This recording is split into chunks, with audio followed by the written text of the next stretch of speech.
جاری چیست و الکترون ها چگونه از انود به کاتود حرکت میکنند و آیا تنها فلزات حاده برق می باشند؟ سلام، من حمیدالله مرزایی هستم. در این ویدیو تجربه را در مورد تولید برق جاری در نظر گرفتم که خدمت شما اجرا میکنم.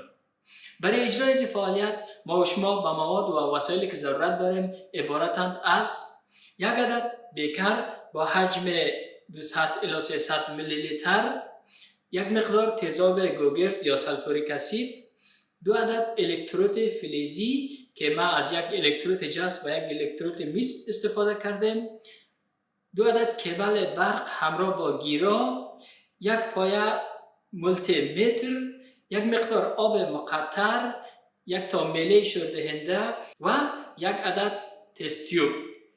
روش کار چگونه است؟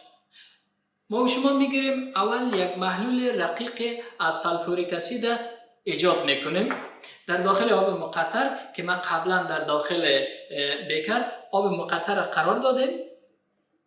اینالی برای از اینکه ما و شما بتونیم محلول رقیق سلفوریک اسید ایجاد بکنیم، چیزی که خیلی مهم است موضوع احتیاط در نظر بگیریم، چون تیزاب سلفوریک اسید یک تیزاب به شدت تخریش کننده است اگر امر جلد ما و شما تماس کنه و همچنان در جریان از اینکه ما و شما محلول چه میسازیم باید به شکل بسیار با احتیاط محلول چه تشکیل بدیم، مستقیم بالای آب نندازیم، به شکل قطره قطره از بالای یک میله شوردهنده یا در جدار ظرفی که ما و شما محلول تشکیل میدیم محلول تیزاب داخل محلول بسازیم. چه رقم؟ اول من میگیرم محلول رقیق سلفوریک اسید میسازم. ما و شما میگیریم یک میله شوردهنده را در داخل آب مقطر قرار میدیم.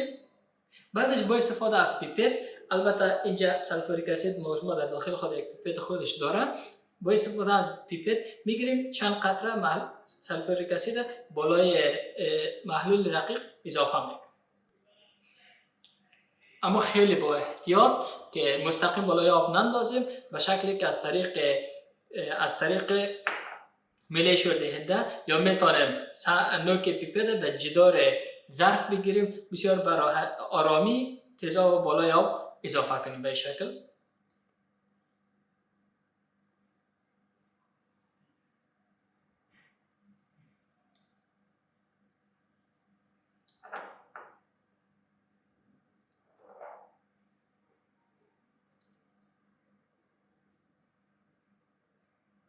وقتی محلول ما و شما آماده شد، من میله شوردهنده رو دور میسازم. اینا چیکار میکنیم؟ مرحله است که الکترودهای خود آماده بسازیم. الکترود جست و الکترود میس. این دو الکترود در نظر گرفتیم و کیبل های برق خود آماده میسازیم.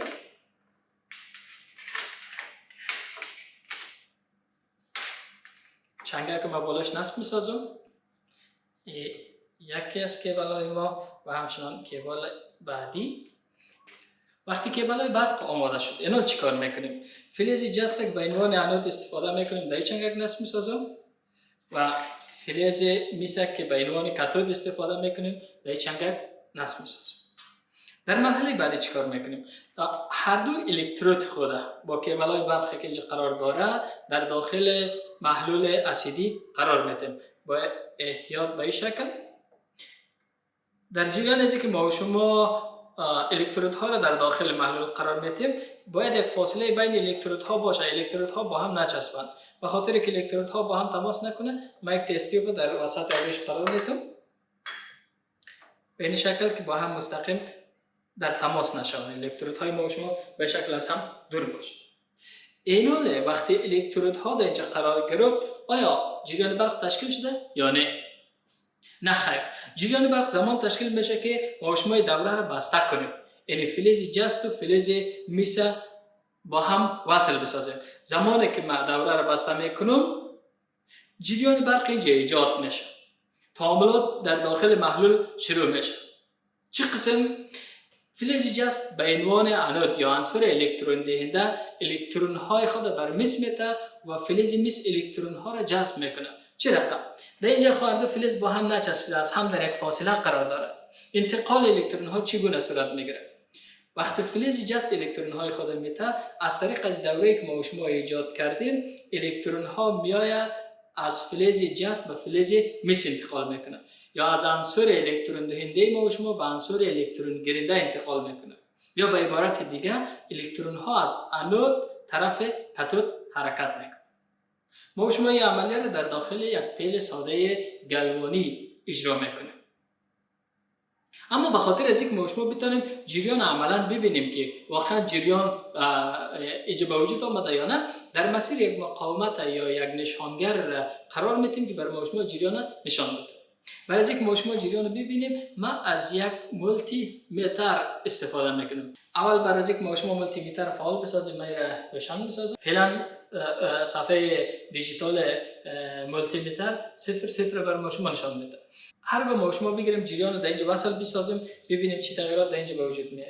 من میگیرم انود در اینجا نصب میسازم، یا فلز جست در اینجا و فلز میسم الکترود چه در اینجا. زمانی که جریان بسته شد، اینال ما و شما میبینیم که در اینجا یک جریان به وجود میاد، یک جریان 0.90 ولت. این جریان از کجا شد؟ پیشتر خود مولتی متر ما و شما 0 بود، حالا جریان از کجا شد؟ این جریان الکترون هایی است که از انود اینجا حرکت میکنه میاد طرف کاتود، یا الکترون هایی است که در داخل از این دوره ما و شما جریان پیدا میکنه که از فلز جست جدا میشه میاد طرف فلز مس و باعث ایجاد یک دوره برقی میشه که نمی حرکت الکترون ها را در یک هادی یا جریان الکترون ها را در یک هادی به نام برق جاری یاد میکنه. متوجه باشین که تنها فلزات نیست که هدایت برقی را داره، میتونه محلول مانند محلول سلفوریک اسید که ما و شما از او به عنوان الکترولیت در اینجا استفاده کردیم، این جریان برق عبور میده.